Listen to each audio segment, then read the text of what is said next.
दिनैनि खौरांगिरि मेल लेंनायनि जाहोना जाबाय दाखालि 20 तारिख मे 2023 आव मनेस्वर खाख्लारि सारा जोंनि सायाव माखासे एलिगेसन होदोंमोन चिरां डिस्ट्रिक्ट काराटे ड' एस'सिएशननि गाहाय नेहाथारिया नाथाय बेहा एलिगेसन होनायनि जोंखौ राइट्स गैया मानो होनबा जोंहा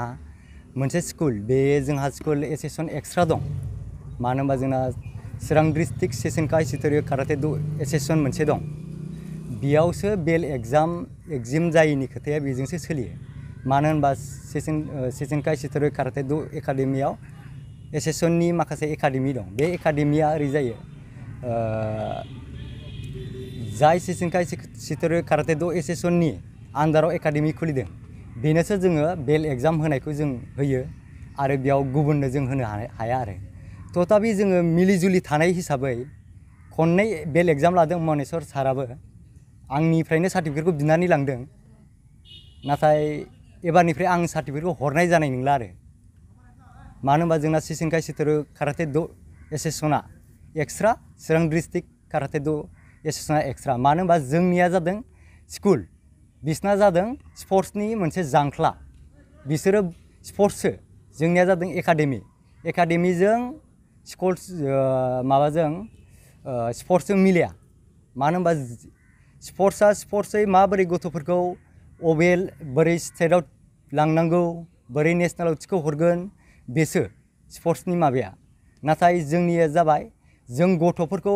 माबोरै बुथुमनो हायो माबोरै फोरोंनो हायो बे आरो जोंनिया सेशनकाई चितरिय काराटे ड' एस'सिएशननिया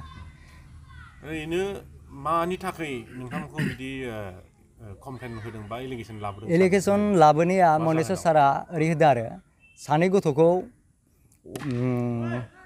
ग्रीन बेल्ट आरो अरेन्ज बेल्टखौ ब्लेक बेल्ट होदों होनना बुंदों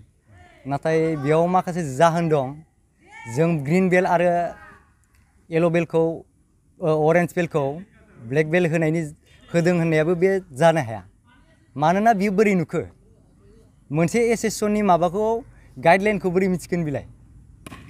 आरो बेल्ट एग्जामा जाबाय बोसोराव खननै जायो 6 मान्थआव खनसे जायो बिनि थ्रुयै सारा उल्टा फुल्टा नाम खालायगासिनो आरो माखासे बुस्थुखौ आं सानदों सारा जेरै ब्लेक बेल्ट 4 दान बिदिनो आंबो सारनि स्टुडेन्टमोन सिगां आरो सारा 2014 आंखौ जेनिफ्राय गारनानै थांदों बै टाइमनिफ्राय आङो सारखौ फन खालायदोंमोन नाथाय मोनाखै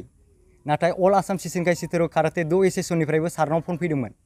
सारा रेसपन्स होआखै हमाखै बेनिफ्राय आंनो 2015 आव आंनो माबा होबाय आरो बिबान होबाय अल आसाम सेशनकाई चितरिय काराटे ड' एस'सिएशना बिरदाव ब्रह्मआनो चिरां डिस्ट्रिक्ट काराटे ड' चिरां डिस्ट्रिक्ट सेशनकाई चितरिय काराटे ड' एस'सिएशननि इनचार्ज बिरदावनि थ्रुयैनो सोलिगोन सार्टिफिकेटआबो अल इन्डिया सेशनकाई फेडारेशननिफ्राय फैयो अल आसाम सेशनकाई चितरियआव बेनिफ्राय अल आसाम सेशनकाई चितरिय काराटे एस'सिएशना आंनो हरो चिरां डिस्ट्रिक्ट सेशनकाई चितरिय काराटे ड' एस'सिएशननि माबा नालाय आङो इनचार्ज नालाय आंनि आखायाव फैयो बेनिफ्रायसो एग्जामा सोलियो साराथ' माबोरै उल्टा फुल्टा बुंखो सोरबा येलो बेल्ट सोरनोबा अरेन्ज बेल्ट सोरबा ग्रीन बेल्ट बेखौ बोरै बुंनो हानो आरो बेल्टखौ एग्जामखौ सोरबा दिङाबा सोरबा बिरदाव सोरबा जयन्त बर्मन बे लायाखै मानो होनबा बेखौ जोंहा होनायनि राइट्सआ गैया जोंनो होफैदों अल इन्डिया सेशनकाई चितरिय काराटे ड' फेडारेशननि प्रेसिडेन्टआनो होफैदों जोंनो प्रेमजित सेन सारानो होफैदों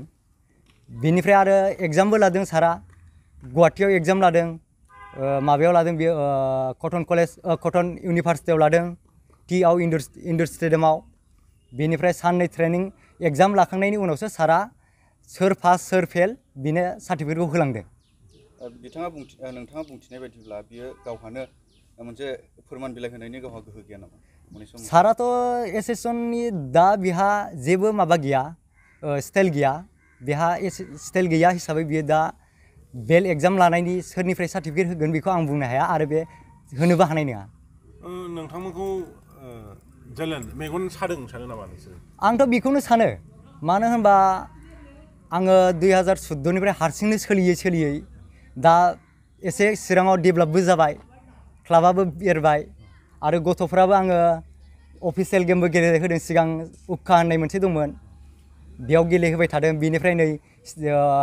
आसाम अलिम्पिक एस'सिएशना माबा दाना होदों आसाम स्टेट काराटे एस'सिएशन दाना होदों बेबायदि आरो बेनिफ्राय दा जोङो स्टेट बडिनि थ्रयैबो जों खेला गेलेयो मानो होनबा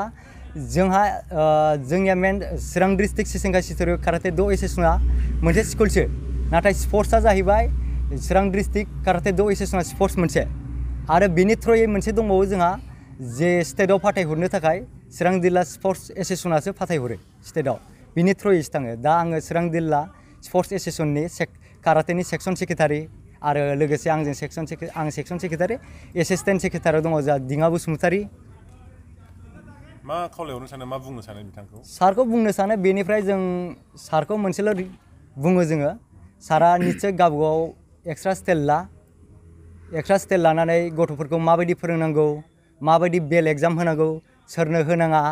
गावहा गाव हारसिं होबाय थाथोंसै जों एक्सट्रा होबाय थागोन बेयाव बुंनांगौ जेबो खोथा गैया बेखौ जोंहा मनेस्वर सारा जिबायदि बुंदों बेबायदि बुंनाय बाथ्राया मोनसेबो जानो हाया चिरां जिल्ला काराटे द' एस'सिएशनाव बिरदाव ब्रह्मआ मेम्बारमोन बेखौ एक्सपेल खालायबाय बेबायदि खोथा होनदों नाथाय आं चिरां जिल्ला काराटे एस'सिएशननि आं माबा नङा मेम्बार नङा आङो सारजों हय सोलोंदों स्टुडेन्टआ बोरै माबा जाखो मेम्बार जाखो बै टाइमाव आं स्टुडेन्टमोन नाथाय आं ब्लेक बेल्ट जाखांनायनि उनावनो सारा कन्टेक्टआवनो गैया माला मा जाखो माला अबे समाव मा होनो बडियाव सोखो आं जेबो मिथिया आरो आं मिथिया हसिया माबोरै आंखौ मेम्बार होनखो बेथ' जानो हायाना आरो आंहानो निस्सय आंनि स्टाइल दङ आरो आंहा जोंनि एकाडेमि दङ माखासे आरो आंनि एस'सिएशन दङ स्टाइल एस'सिएशन आंनि स्टाइलनि एस'सिएशननि जि रोखोम गाइडलाइन आरो जोंहा दङ जोंहा सिशिंखाइ सिथोरनि गाइडलाइन माखासे दङ बुक दङ बेयाव फरायसो जोङो फोरोङो आरो बेयाव फराय फोरोङो बिनि थ्रयैनो बेल एग्जामबो होयो जों गासिबो जोंखौ सारा सानदों नामा जेबो फराया हसिया ओरैनो होदों गाइडलाइन मिथिया बेबायदि सानदों सारा नाथाय जोंबो फरायो थेंक इउ थांनाय 20 तारिखआवहाय जि ब्लेक बेल्ट होनायनि सायाव जि एलिगेसन कमप्लेन होनाय जादोंमोन आं दा बिनि फिनखौ आं होनो सानदों आरो माब्रै ब्लेक बेल्टखौ माब्रै होनाय जाया दा जोङो ब्लेक बेल्टखौहाय जोङो बेबायदिनो आंनि स्टुडेन्टखौ आङो बेबायदिनो आङो ट्रेनिं होआलाबामाथिनो आंनो बेबायदि ब्लेक बेल्ट होनाय जायाखै आङो बिसोरखौहाय आङो रेगुलार ट्रेनिं होदों बेसिक टेकनिक आरो बिनि उनाव आं एडभान्स टेकनिक होदों आङो बेसेबां मासनि थाखाय आरो बिनि उनावसो आङो जेब्ला बिसोरखौ प्रिपेरेसन खालामखांनायनि उनावसो आं बिसोरखौ लांनानै आं बिसोरखौ ब्लेक बेल्ट होदों जेरैहाय बेसिक टेकनिकआव थायो किहनफोर थायो गहन कुमेटे सानबन कुमेटे इपन कुमेटे आरो जि बेसिक काटा मोनबा आरो बिनि उनाव आं एडभान्स काटाखौ फोरोंखांनायनि उनावसो आङो बिसोरखौहाय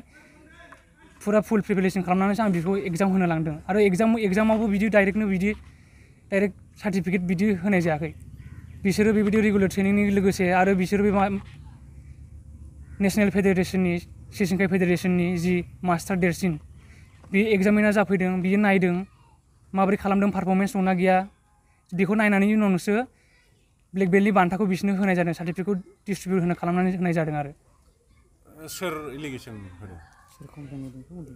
होदों एलिगेसनखौ दाखालिहाय थांनाय 20 तारिखआवहाय मेनि 2023 चिरां डिस्ट्रिक्ट काराटे द' एस'सिएशननि जि जेनेरेल सेक्रेटारि बि होनाय जादोंमोन दा मानेस्वर खाख्लारि दा चिरां डिस्ट्रिक्ट काराटे द' एस'सिएशन होनोबा बिनिफ्राय बे बेलनि सोमोन्दोआ बेजों फैया दा मानोना चिरां डिस्ट्रिक्ट काराटे द' एस'सिएशना बियो खालि स्पर्ट्सनि बियो मोनसे जांख्लासो बियो दा बियो जेब्ला जोङो बेल होनायनि जोङो जेब्ला रायलायो होमब्ला बेहाय गुबुन एकाडेमि आरो गुबुन एस'सिएशन थानांगौ जायो आरो बे माखासे स्टाइलनि बेल प्रम'सन खालामनायनि एस'सिएशन थानांगौ जायो बिनि गेजेरजोंसो बेलनि प्रम'सनखौ ग्रेडखौ होनो हायो दिनै बेनि गेजेरजों मा बुंबावनो सानो नोङो बिथांखौ आं बेखौनो बुंनो सानोदि बिथाङा जि साननानै बुंनाय जादोंमोन बिथाङा बेबायदि जोंनि ट्रेनिं होनायफोरखौ मिथिनो मोनाखै आरो बेखौ मिथिनो मोनैयाव बियो बेबायदिनो फल्स एलिगेसन बेबायदि होनाय जादों आरो जुदि बियो मिथियोमोनबा नुदोंमोनबा मोनसे खोथामोन खिन्थु नुनायबो जायाखै खिन्थु मिथिनायमोनबा ट्रेनिं होदों होननानै मिथियोमोनबा बियो बिथाङा नोंथांमोननि माबाखौ एसे मिथियामोन जगाजग गैयामोन नामा जगाजगाथ' सिगांहाय जि खेला जादोंमोन बे खेलानि उनावहायनो जोंनि जेसेबां इन्सट्राक्टरफोर दङ एक्टिभ इन्सट्राक्टरफोर दङ बिदिनो जगाजग खालामनाय जायाखैमोन आरो द्रप थानाय जादोंमोन गोबाव समनि थाखाय